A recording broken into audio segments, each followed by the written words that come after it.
Boa noite a todos. Que Jesus nos abençoe, nos proteja. Nesse ano de 2016, que tudo corra bem para todos nós, que tenhamos a perseverança no bem, em tudo aquilo que nós estamos aprendendo. Porque o importante não é apenas a teoria, é a prática. E é isso que nós fazemos nesses estudos, em conjunto aqui. Jesus, estando na casa de Pedro, viu que Pedro estava muito acabrunhado e Jesus olha para Pedro e fala: Pedro, por que você está assim? Como se Jesus não soubesse, né? Mas Jesus sempre gostava de que as pessoas contassem os seus problemas, né? E aí o Pedro fala para Jesus: Jesus, tem um pessoal aqui que nós já atendemos um monte de vezes. A gente vem, atende, resolve a situação deles, muitas vezes até com cura. E aí, mais dia, menos dia, volta de novo o cidadão aqui, com os mesmos problemas. A gente faz o atendimento, eles melhoram, vão embora. Mais dia, menos dia, volta de novo com o mesmo atendimento. Hoje eu não atendi eles. Não atendi. Daí Jesus falou assim: mas Pedro, por que você não atendeu, né? Porque não tem o que atender.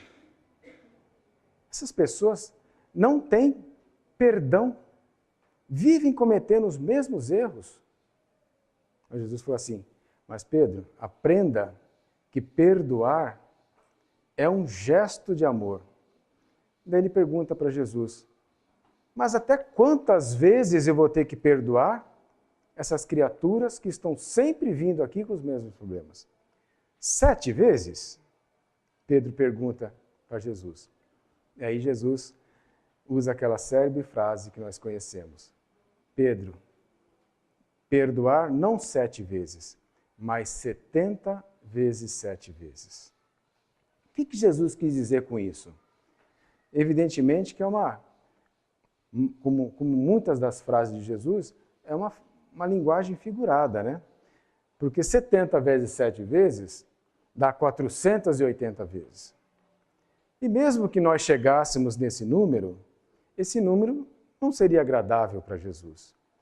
Porque o que Jesus quer dizer é que nós temos que perdoar sempre, sem nenhum tipo de ressalva. Isso que ele quis dizer para Pedro. Teve uma senhora que procurou Chico uma vez, dizendo que ia separar do marido. Aí o Chico, lá ouvindo a conversa dela, imagina quantas conversas o Chico devia ouvir, né? E ela contando lá que o marido não se emendava, fazia sempre os mesmos erros, e ela já estava cansada de perdoar o marido dela. Ela falou assim: e Chico, não vem me falar desse perdoar 70 vezes 7 vezes, porque eu sou casado com ele há 30 anos. E ele está sempre cometendo as mesmas besteiras. E eu estou perdoando, eu já fiz as contas, Chico. Eu já passei dos 490 vezes as besteiras que ele anda fazendo. Daí o Chico falou assim: mas é só aquela besteira que ele faz? Eu falei: não, é aquela e mais um monte de besteira que ele faz na vida. Nós já tivemos isso, já perdemos, já tivemos aquilo, já perdemos. Ele vive fazendo besteira. Ela falou assim: então você não chegou nos 490. Ela falou: por que, Chico? Porque é 490 cada defeito. Esse Chico também quer matar a gente, né? Paulo de Tarso tem uma mensagem belíssima no Evangelho segundo o Espiritismo, no capítulo 10, item 15. E ele fala mais ou menos assim: perdoar é um ato que demonstra a elevação espiritual da criatura. E guardar rancor, ao contrário, demonstra a inferioridade espiritual da criatura. E aí ele continua, dizendo que sempre que nós perdoamos, nós deixamos uma semente plantada no coração daquele que sente o nosso perdão. E não é verdade, gente? Porque todos nós já erramos muito. E assim como nós temos dificuldades de perdoar, outros também têm dificuldade de perdoar os nossos erros. E conforme nós vamos crescendo, quantos de nós não olha para trás e fala assim, puxa, se eu pudesse voltar atrás, eu não faria aquilo.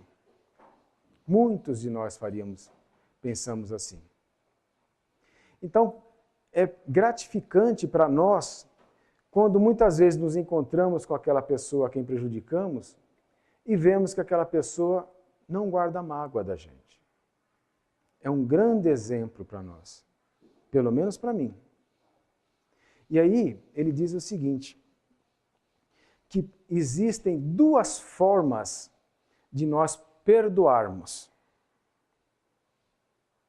Existe a forma de perdão pelos lábios e a forma de perdoar pelo coração.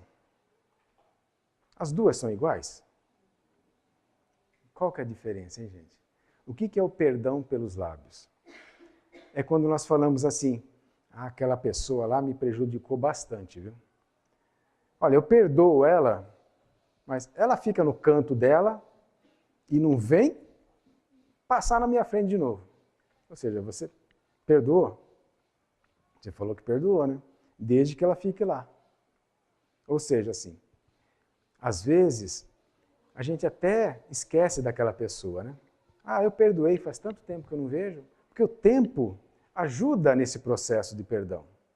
Porque o perdão, gente, o verdadeiro perdão, é uma construção que cada um de nós tem que fazer. O perdão não nasce de uma hora para outra em nós.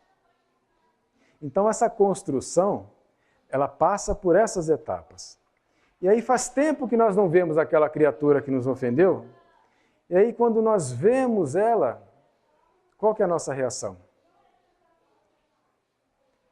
Se aquela pessoa está mal, a gente fala assim, tá vendo só? Teve o que mereceu.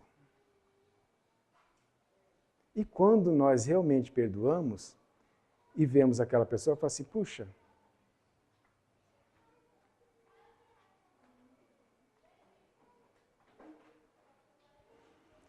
nós vemos que aquela pessoa está mal, a gente fala assim, será que eu poderia ajudá-la? Esse não seria o verdadeiro perdão? Gente, quando nós estamos a caminho da nossa evolução espiritual, toda e qualquer tentativa de fazer o bem é importante para nós. Porque o verdadeiro perdão é aquele perdão que vem do coração. Mas para nós chegarmos a esse perdão do coração, nós temos que trabalhar algo importantíssimo que vai contra o perdão. O que é? Por que nós precisamos perdoar? Por que é tão difícil perdoar? Não vou nem falar por que a gente não perdoa, eu vou falar por que nós temos tanta dificuldade em perdoar. Por causa de um sentimento que vem da nossa animalidade, que é o instinto de sobrevivência, traduzido nos dias atuais como orgulho. Orgulho, na verdade, é um modo de defesa que nós temos contra as agressões. E nós, como é que nós estamos trabalhando o orgulho? Vocês já perceberam que quanto mais orgulhosa é a pessoa, mais facilmente a pessoa se ofende? Quanto mais orgulhosa, mais se ofende. Então, para a gente conseguir o perdão, nós temos que trabalhar diretamente o nosso orgulho. Porque enquanto nós estivermos sendo dominados pelo orgulho, nós não vamos conseguir perdoar. Porque o orgulho significa superioridade. Vocês já imaginaram isso? O orgulho significa superioridade. Então, quando todo mundo está se tratando bem, tudo corre bem. Agora, basta alguém nos desagradar, nós fazemos o quê? Reagimos, né? Instinto, gente. E essa reação é diretamente proporcional ao orgulho que ainda nos cerca. Pode ser uma reação assim menos agressiva ou pode ser extremamente agressiva. Então, como é que nós vamos perdoar? Eu quero um dia dizer para vocês, e na verdade eu quero que todos vocês cheguem nessa etapa, de nunca mais precisar perdoar ninguém. Não seria interessante? Sabe por quê? Por que nunca mais nós gostaríamos de perdoar ninguém? Porque nós não nos sentiríamos mais ofendidos. A partir do momento que a gente não se sentir mais ofendido, que a gente conseguir olhar para o próximo como uma pessoa que ainda está precisando crescer espiritualmente, nós vamos entender que ele está numa etapa evolutiva e aquele que não se ofende mais está muito distante dele. Nós já estamos nesse estágio já? Não é mesmo? Eu acho que a maioria de nós ainda está no estágio evolutivo de muito orgulho. Não é nem de pouco, é de muito. Eu digo isso porque basta ver onde trabalham muitas pessoas a competitividade que é. Hoje, a vida de hoje em dia exige muito da gente. E a gente tem que ser sempre superior àquelas expectativas que são depositadas na gente. Vocês já perceberam isso? Aqueles que necessitam de um emprego, que são empregados, têm sempre que mostrar que estão evoluindo. A não ser que seja um concursado, onde ali ele não sai mais. Mas para quem trabalha na iniciativa privada, a competição é muito grande. Então ali, os orgulhos, os egos, são muito inflamados. É por isso que uma vez Joana de Ângeles, conversando com o Divaldo Franco, ela falava assim para o Divaldo, né? Que o Divaldo, no início da mediunidade dele, ele tinha aquelas visões, né, da época de Roma, dos sacrifícios naquelas arenas, né? E ele ficou fascinado por aquilo. E aí ele falava para a Joana, Joana, eu quero dar a minha vida ao Cristo. Né? Aquela empolgação de jovem, né? Porque Divaldo Franco já foi jovem também, viu, gente? Ele tem quase 90 anos, ele já foi jovem, já foi inexperiente. E Joana de Ângeles só ouvia, né? Você quer dar a vida pelo Cristo? Eu quero, Joana. Se for possível, eu quero dar a minha vida, literalmente a minha vida. Eu falei assim, você vai dar literalmente a vida ao Cristo, se você se esforçar, né? E ele imaginando que ia acontecer alguma coisa com ele, como acontecia nos circos romanos, né? Alguma tragédia.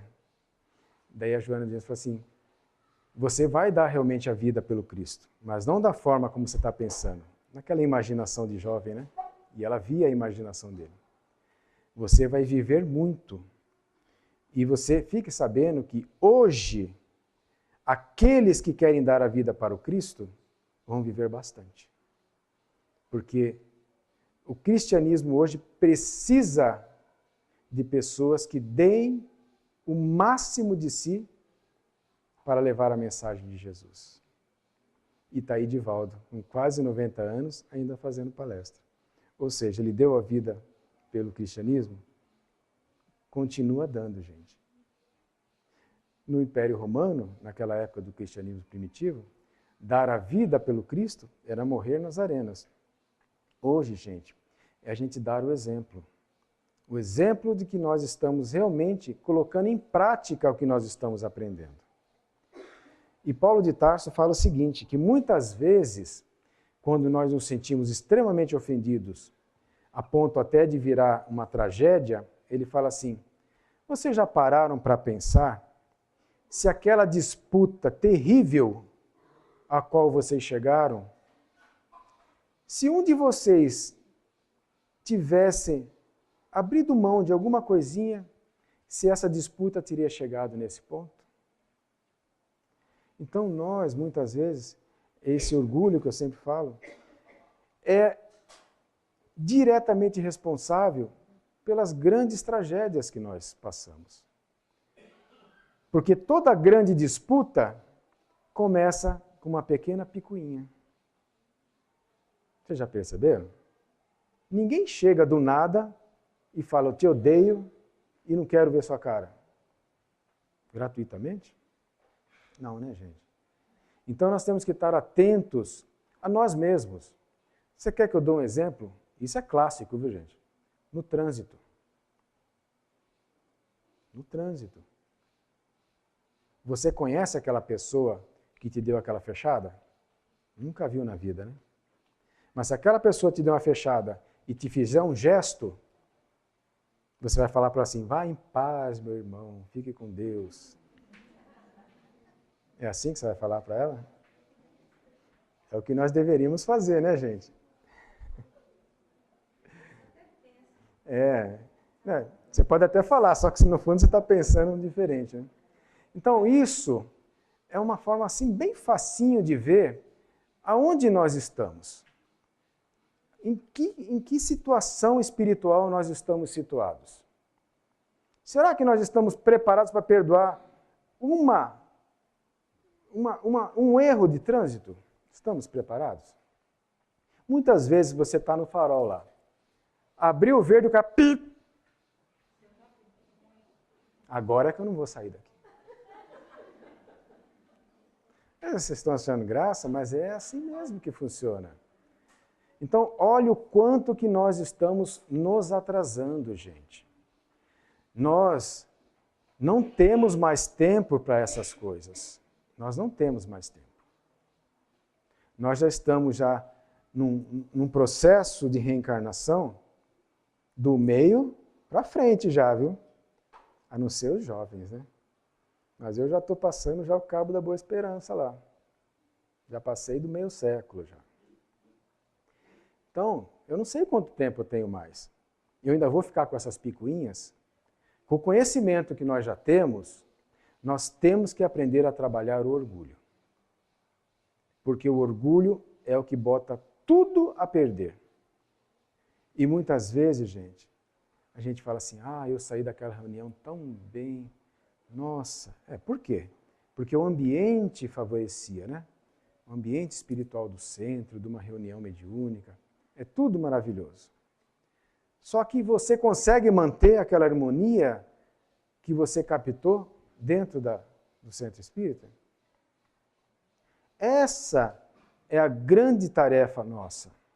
Porque depende de nós, gente. É o que a Mara falou logo no início aqui. Nós podemos mudar a todo instante a nossa vibração. Para melhor ou para pior. Depende de nós. E enquanto nós estivermos sendo guiados pelo orgulho, não se esqueça que eu falei que o orgulho é a superioridade. É aquela pessoa que nos ofende no trânsito, que nos ofende no serviço, e por aí vai. Então, se não existe gentileza no planeta, nós também vamos ser duros como eles? Vamos ser mal educados como eles? Então, no mundo tem muita gente fora de sintonia. Agora nós temos que nos sintonizar com quem? Com eles ou com aquilo que nós já sabemos? Essa é a grande tarefa nossa, é a nossa missão, sim. A nossa missão de sintonizar com aquilo que já conhecemos. Nós já sabemos o roteiro, nós já sabemos o caminho que temos que seguir. Mas a gente gosta de pegar uns atalhos, né? E esses atalhos, minha gente, para a gente depois voltar para a estrada principal, às vezes é complicado. Então nós temos que nos fiscalizar sempre. não só os nossos atos, porque nos atos é que nós mostramos quem realmente somos. E o próprio Paulo, nessa mensagem, ele termina falando que o domínio do orgulho para nascer esse verdadeiro perdão, ele está exemplificado nos atos e não nas palavras. Pode estar nas palavras, quando a pessoa já está sentindo aquele amor pelas criaturas. Mas se ele não estiver sentindo aquilo e só usar das palavras para tentar convencer os outros, os atos dele vão traí-lo. A gente sabe disso, né? Tanto é que falam que a mentira nós conseguimos esconder por certo tempo. Porque nós nos denunciamos. Ninguém consegue manter uma mentira. Por mais que você acredite, às vezes, naquela mentira. A verdade sempre prevalece. Então, o que nós vemos com relação ao perdão?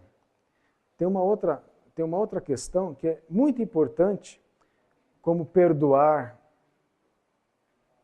sem ressalvas. A gente saber trabalhar esse perdão de forma a passar essas lições para aqueles que nos rodeiam. Dentro da nossa família, com os filhos principalmente. Porque a questão é muito complexa. Porque os filhos, quando veem que fazem alguma coisa errada, e os pais, né, para não contrariá-los muitas vezes, né, vão deixando passar, não perdoam. Muitas vezes os filhos são mal educados com os pais. Eu conheço muitos pais que sofrem com isso.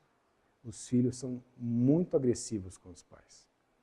E os pais, amando os seus filhos, vão deixando passar, deixando passar, deixando passar. Gente, então muito cuidado com isso. Porque até mesmo o perdão, ele tem que vir apoiado numa lição. Não é simplesmente você perdoar indiscriminadamente e não mostrar que você está perdoando porque você espera uma melhora. Porque senão, aquilo começa a virar uma rotina onde você se torna uma pessoa infeliz. E nós sabemos que nós nascemos para ser felizes. A infelicidade não faz parte do nosso projeto. E quando a gente fica só esquecendo as ofensas, não nos preocupando com aqueles que estão nos agredindo,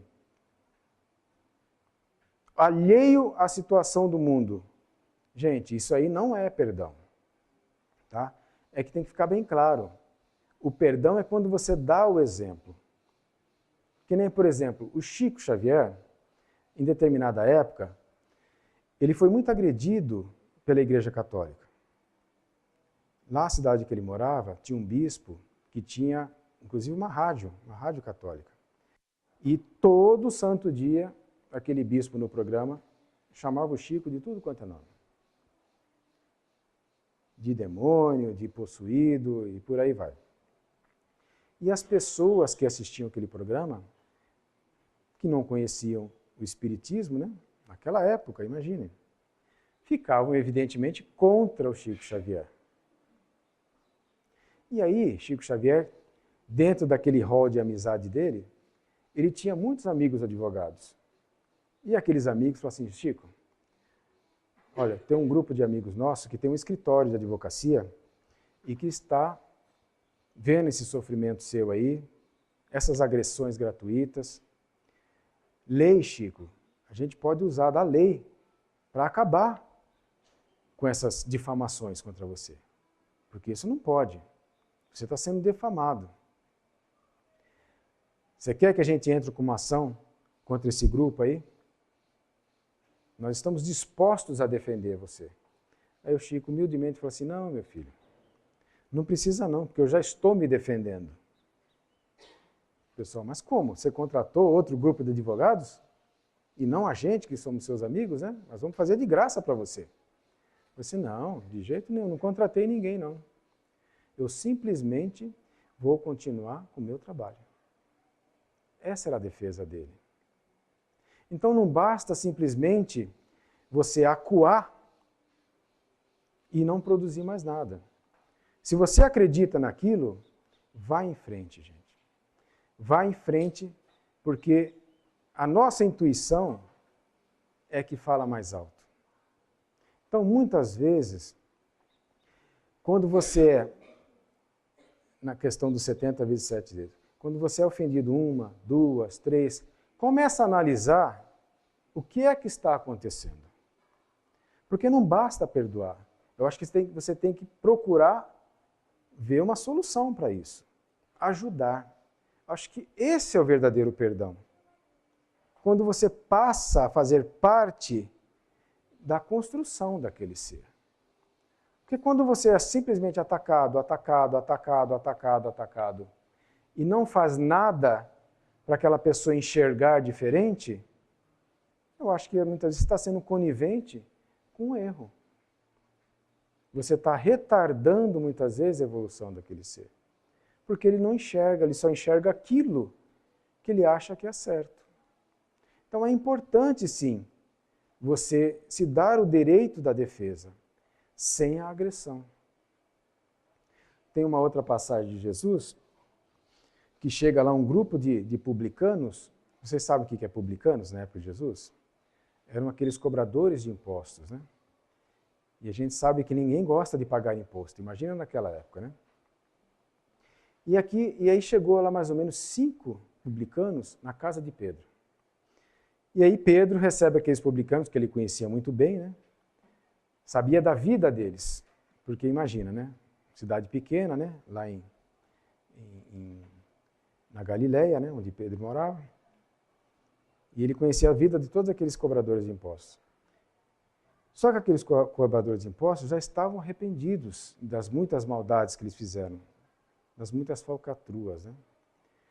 E aí quando Pedro recebe ele na casa deles, Jesus fala assim: Pedro, eu vou atender essas pessoas aqui e você inicia o atendimento com esses necessitados. Dê para eles a orientação necessária para eles melhorarem. E sabe o que o Pedro fez? Isso está num livro de Humberto de Campos, gente. É um fato verídico, não está nos evangelhos. Está no livro de Humberto de Campos, que fala de histórias de Jesus não contadas pelos evangelhos. Psicografia de Chico Xavier. E ali ele conta que Pedro, os 5 chorando, né, arrependidos, queriam conversar com Jesus. Né? Ele fala assim: você, por que você está procurando Jesus? Eu sei muito bem que você roubava as hortaliças, os impostos, você tirava de pessoas honestas, cobrava mais, você embolsava tudo, tirava o dinheiro que ia para o alimento das crianças. E você outro, você chegou numa escola, quase você faliu a escola, você multou a escola porque estava atrasado os impostos, muitas crianças foram para a rua, ou seja, cada uma daquelas pessoas, ele colocou em aberto a vida deles de uma forma tão cruel, que aquelas pessoas que ali estavam ali já arrependidas, sentiram todo aquele peso, porque eles sabiam o que eles tinham feito, né? E aí, nisso, Jesus termina aquele atendimento e chega lá: e aí, Pedro, como é que foi, né? Fala: tá aí, ó, estão todos chorando, né? Daí Pedro fala assim: o que foi que você fez, Pedro? E aí o Pedro narra, né?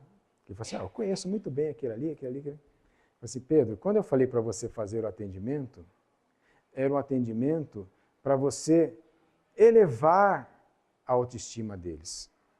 Porque eles já estão prontos para serem tratados. E você, ao contrário, você usou as palavras não para elevar a autoestima, mas para destruir o pouco que eles já tinham. Como é que se conserta isso, Pedro? Então, assim como nós, quando vamos conversar com alguém que nós queremos perdoar, aquele que nos ofendeu, gente. Aquele que nos ofendeu.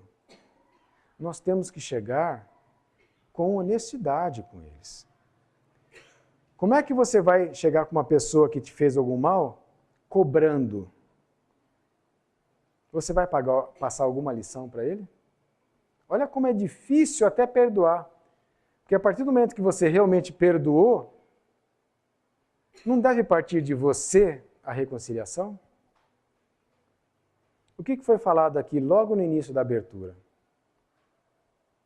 Reconcilia-te com o teu próximo, né? O quanto antes. Por que Jesus falou isso? Porque a gente não sabe o dia de amanhã. Então, se você realmente está disposto a perdoar, procura aquele que te ofendeu. Quer maior demonstração de perdão do que isso? Do coração. Isso tudo é exercício, gente. É aquela construção que eu falei. Porque nós vamos por etapas. Pode até ser que na primeira etapa, dependendo da ofensa que nos fizeram, seja o distanciamento. Serve como uma primeira etapa. Mas depois disso nós temos que evoluir, gente. O tempo ajuda a gente a fermentar outras ideias. Porque é como o próprio Paulo de Tarso falou. Qual de nós que já não magoou alguém? Tem alguém aqui que nunca magoou ninguém? É que nem aquela história de Jesus, né? Com aquela adúltera, né? Onde todos estavam com a pedra. E ele, naquela superioridade moral, fala, pode atirar a primeira pedra, mas aquele que não tiver pecado. Ninguém teve coragem. Então, todos nós precisamos de perdão. Todos os dias, eu acredito aqui, que nós fazemos um Pai Nosso. Tem um trechinho do Pai Nosso que eu acho que nós fazemos sem nem ao menos pensar no que nós estamos falando. Eu vou lembrar para vocês. Aquele trechinho fala assim, Pai, olha só como é que é a nossa... Perdoa as nossas ofensas. Nós estamos pedindo perdão, né? É fácil, né? Perdoa, Pai. Eu sou um cara legal, perdoa as ofensas. Aí vem, conforme nós perdoamos todos aqueles que nos ofenderam. Então, para você realmente abrir esse canal do perdão, das imensas faltas que nós temos que aprender a perdoar. Aquele que não perdoa, não abre o canal do perdão. Estamos preparados para isso? Gente, é aquilo que eu falei, nós não somos testados em grandes provas, nós somos testados nas pequenininhas. E se nós falhamos todos os dias nas pequenininhas, não vamos ter credibilidade dos espíritos superiores para sermos testados nas grandes. Porque quanto maior é a prova, maior é o tombo, não é mesmo? Então, para evitar isso, eles deixam a gente, muitas vezes, tentando vencer as pequenininhas. Os exemplos que eu dei, né, ilustram isso. Do trânsito, dentro da família e por aí vai. Coisas pequenas que nós poderíamos relevar, evitando males maiores. E assim, a gente conquistar para nós a tão sonhada paz de espírito.